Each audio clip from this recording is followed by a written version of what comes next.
Good morning, everyone. Welcome to This Land Was Already Loved. Native leaders discuss their nation's connection to place. My name is Bonnie Brown, and I coordinate the Native American Studies program here at WVU in Morgantown, West Virginia. And it's a nice, crisp fall morning. Wonderful to look out and see our esteemed Native Nation leaders here with us today. You'll be hearing from them. And welcome to our Zoom audience. We're pleased to have you with us as well. I think overall for the day, we have something like, 150 people registered online from throughout the country and Canada. So welcome to our guests from outside the state and online and from Canada as well. Really lovely to have you with us. I'll just point out a few things for the folks who are here in the room. There are a couple of student research posters that have been mounted this morning. You can take a look at those. Right inside the front door, I'd like you to take a moment to look at our Indigenous map of West Virginia. And that was begun by cartographer Dr. Margaret Wickens Pierce, citizen Potawatomi. She's the very gifted cartographer who was commissioned to do the Canada 150 Indigenous map.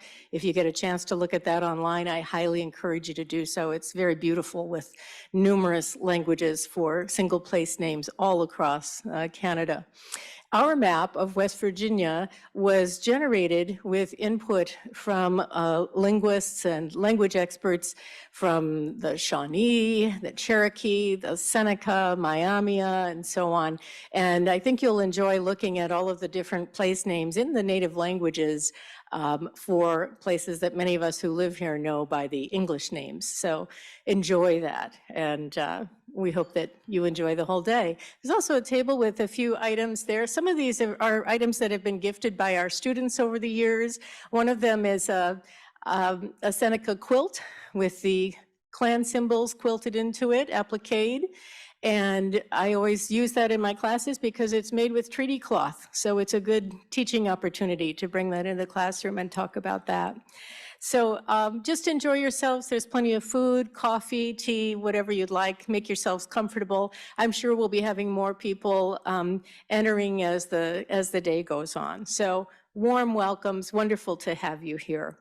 So for first things first, Riley Bowers, would you like to come up? Riley was our 2021 Outstanding Senior in Native American Studies. He's since gone on to complete his master's in history, and he was one of the contributing graduate student researchers to the lovely exhibit mounted out in the hallway, Hidden No More. And we'll talk more about that later. Riley, would you like to come up and give our land acknowledgement, please? It's here if you need it. Okay, thank you.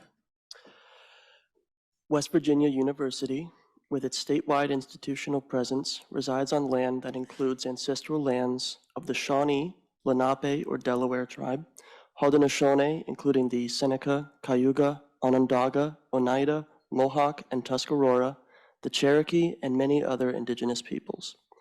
In acknowledging this, we recognize and appreciate those indigenous nations whose lands we are living on and working in. Indigenous peoples have been in the place currently known as West Virginia since time immemorial. It is important that we understand both the context that has brought our university community to reside on this land and our place within this long history. We also recognize that colonialism is a current, ongoing process, and as scholars seeking truth and understanding, we need to be mindful of our present participation in this process. Thank you, Riley. Thank you, Riley. And this forum and associated events are one of the ways that I've told people we can put some meat on the bone, so to speak, with regard to our land acknowledgement, to really put some thoughtfulness into how we acknowledge the long history, how we respect and be inclusive and respectful to Native people, the contemporary Native nations today. So thank you all. All right, next up, I'm going to ask our Dean of the Eberly College of Arts and Sciences to come up, and then we'll have a bit of music. So Dean Greg Dunaway is the Dean of, we're the largest college on campus, is that right? Yeah, all right, we still are. No mass exodus planned just yet, knock on wood. Thank you, Dean Dunaway. Thank you, Bonnie, and good morning, everyone. It's so nice to be with you this morning, and I want to welcome you all for what I know will be a very inspiring day, and one that I know many are looking forward to. As Dean of the Eberly College of Arts and Sciences, we're very, very proud to play a small role in today's event in terms of sponsoring it, but we are even more proud to be the home of our Native American Studies program. And that program has thrived over the years, but no more than during the leadership tenure of Bonnie Brown. So I want to thank Bonnie for all she's done throughout the years in terms of her leadership to Native American Studies and the education of our students to learn more about the First Peoples. And I also want to thank her for putting together an extraordinary event, from the Peace Tree event through today. I particularly want to welcome our distinguished leaders from the various nations that have traveled to be in this place we call West Virginia. And I hope you enjoy your time here. And I know we will benefit greatly from your words and hearing about your experiences. Again, thank you for being here today, and I hope we all benefit from everything that we get to hear. Thank you. Thank you, Dean Dunaway. And no department within the college survives and thrives without the support of a good dean. So we thank you year-round and not just today. Thank you for that.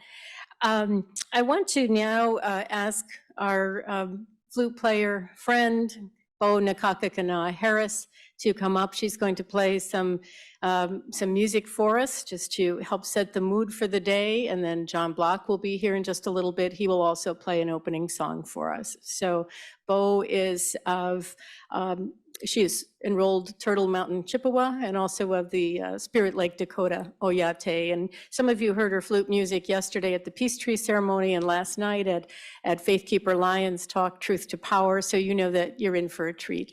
So thank you.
Bo is an advisor to the Carlisle Indian School project and has been a guest lecturer for us on many occasions, and also has been on site at Carlisle when we have student tours and classes built around understanding boarding school legacies. So Bo, thank you for the things you do for us year-round, not just today, but we appreciate you. So thank you. Now I'd like to welcome John Block. John, are you ready? All right. So John is a traditional singer from Seneca Nation and a member of the Cold Springs Longhouse at Steenburg, New York. And John has been with us in the past as well, and we welcome him once again to WVU, appreciate his songs yesterday, and I know you're in for another treat that will just further help set the mood and get us thinking about Native nations and connection to place. Thank you, John.